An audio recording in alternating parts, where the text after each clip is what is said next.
Hi everyone, Comic Mike here with another video, and today's video is going to be war and dinosaurs. Two very interesting topics, a series that somehow combined both, and it worked very well, created fun stories and really cool artwork.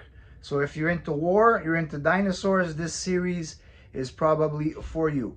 Now this is a series that originally started as Star Spangled Comics, then later turned into Star Spangled War Stories. So for a while they did have just war, and then they changed, they put it into Star Spangled War Stories. So I just received a few more that I had ordered. I did get another batch of these maybe 2 months ago.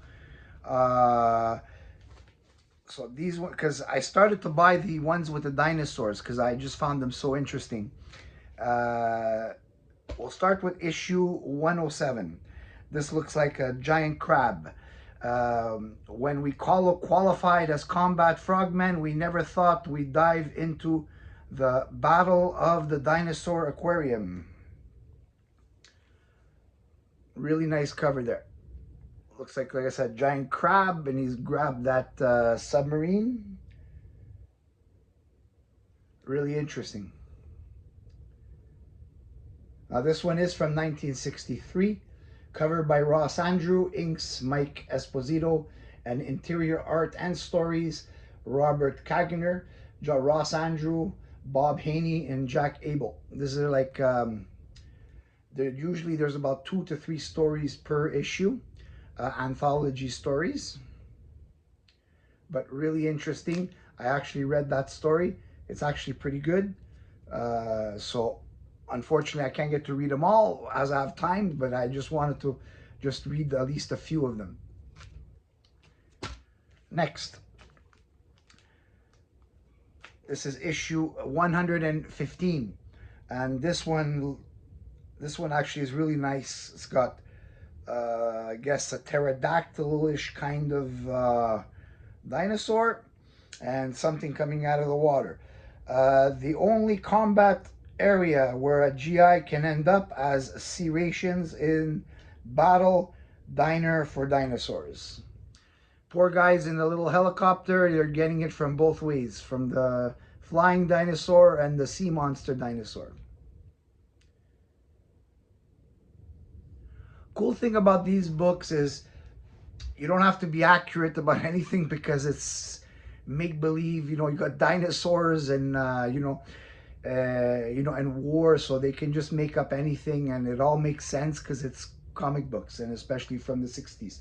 This one is from 1964. Cover is also by Ross Andrew and Mike Esposito doing the inks. Interior work, Ross Andrew, Mike Esposito, Jack Abel, Morris Waldinger, and Tom Nicolisi. But I really like this cover a lot. Next, we got issue 118, the latest from the war that time forgot. The Suicide Club dives into the most spectacular battle in Plane Eater. Looks like a giant chameleon. These dinosaurs seem to like to eat planes and submarines. So this one is 1965, covered by Joe Kubert, who I like very much. Joe Kubert, anytime that he does a cover, you know it's good. Interior script, Robert Kaniger. Pencils, Ross Andrew. Inks, Mike Esposito, Mike Waldinger, and Tom Nicolisi. The dinosaur the dinosaur run in this series began issue number 90. Before that, there was several issues of a character called Mademoiselle Marie. Her first appearance is quite expensive. I did used to own that one in my first original collection. So it started in issue number 90. So I have quite a few to still get. Next is issue number 122. And this one is covered by Russ Heath. And this is also from, no, this is from 1965. Another cool dinosaur cover. This one is with a tank of tank squashing monsters and the men who fought them with bare fists in the spectacular Divers of Death. Really nice cover there. And this is one, I read this one. This is issue number 127, The Monster Who Sank a Navy, featuring the Suicide Squad in a tale finally revealed by the secrets archives of Section K-17. DC's special distinguished cross-combat tale.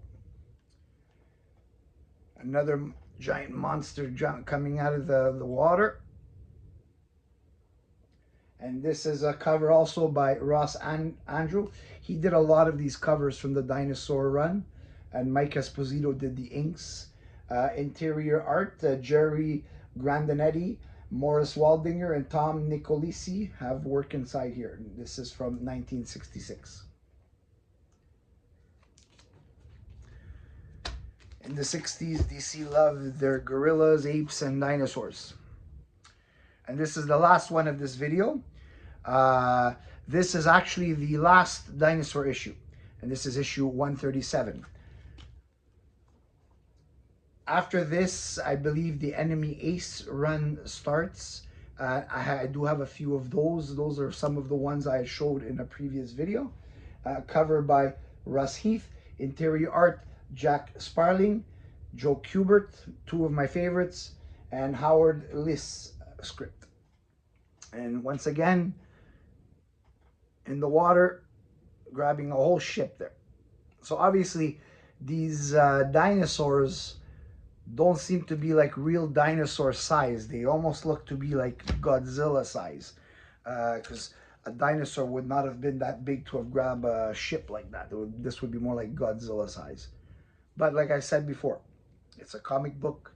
Anything they do, it's believable because it's all fictitious.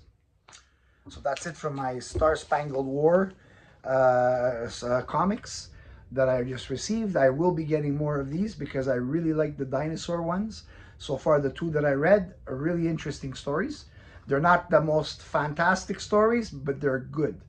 And that's what's important. And you don't, they come usually 3 stories per issue.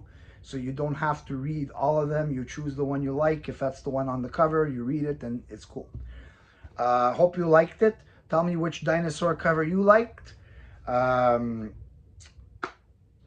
the next time that I get some more Star Spangled War stories. Actually, these are, I picked these up and they're quite more affordable than I thought. Unless you're going for like 9.0s, the prices do get a bit expensive. But in general, if you're going mid-grade, these are very, very affordable. So that's why when I see these books at a good price, it's, you know, I'll pick them up, no problem. So that's it for this video. Please like and subscribe. Feel free to leave me a comment. I will see you on the next video.